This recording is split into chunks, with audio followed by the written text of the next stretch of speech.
العجل العجل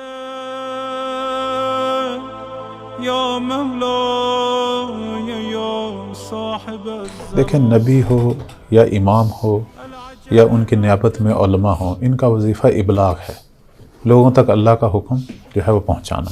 البتہ اس میں کوئی شک نہیں ہے کہ وہ عالم جو حکم پہنچا رہا ہے وہ سب سے پہلے خود اس پر عمل پیرا ہو. سبحان اللہ. اس میں کوئی شک نہیں. جیسے ہمارے ائمہ وہ پروردگار کی طرف سے ہمیں احکام پہنچاتے تھے، سب سے زیادہ وہ خود عمل کرتے تھے، ان سے بڑھ کر کوئی عمل کرنے والا ہوتا ہی نہیں تھا. اگر وہ نماز کی بات کرتے تھے تو جس طرح وہ نماز پڑھتے تھے کوئی ویسے نماز پڑھ نہیں پڑھ سکتا. تو عرض خدمت یہ ہے کہ ائمہ کا کام، ائمہ اسی طرح ان کی نیابت میں فقہا اور ان کی نیابت میں علماء، جتنے بھی یہ اس صنف سے تعلق رکھنے والے علماء ہیں، ان کا فریضہ یہی ہے کہ دین کے احکامات پہنچائیں، فقہی احکامات بھی پہنچائیں، اخلاقی احکامات بھی پہنچائیں، عقائد بھی بتائیں. اب آگے امت کا جو فریضہ ہے وہ یہی ہے کہ ان پر عمل کرے. اب علماء ماشاءاللہ یہ فریضہ انجام دے رہے ہیں. اب آپ دیکھیں ہمارے ملک میں جگہ جگہ پر مسجدیں ہیں، پیش نماز ہیں، مدارس ہیں، وہاں علماء کیا بتاتے ہیں؟ وہ یہی دین کی باتیں بتاتے ہیں، اس کے علاوہ تو کوئی بات نہیں بتاتے. تو وہ الحمدللہ وہ باتیں بتا رہے ہیں. اب سوال یہ ہے کہ میں کس حد تک عمل پیرا ہوں، کس حد تک میں جو ہے وہ علماء جو فرامین معصومین ہمیں سناتے ہیں اس پر میں کتنی حد تک عمل پیرا ہوں.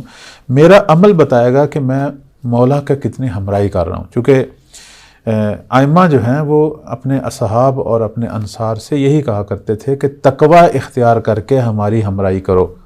چونکہ جس شخص میں تقوی زیادہ ہے، خوف خدا زیادہ ہے، وہی اپنے وقت کے امام کا جو ہے وہ موالی زیادہ ہے، ان کا مطیع زیادہ ہے. تو ائمہ یہی کہتے تھے کہ اپنے اندر تقوی پیدا کرو، اپنے اندر حسن اخلاق پیدا کرو. حتیٰ کہ امام زمانہ اجل فرجہ الشریف کے بارے میں بھی امام صادق علیہ السلام کا یہ فرمان ہے کہ من سرہ ان یکون من اصحاب القائم فلیعمل بالورع ومحاسن الاخلاق، کہ جو قائم کے اصحاب میں سے بھی جو قرار پانا چاہتا ہے وہ تقوی کو اختیار کرے اور حسن اخلاق. تو تقوی اور حسن اخلاق جو ہے یہ پہلی شرط ہے کسی بھی امام کی نصرت کے لیے.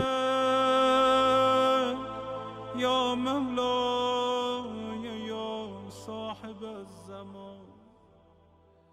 العجل العجل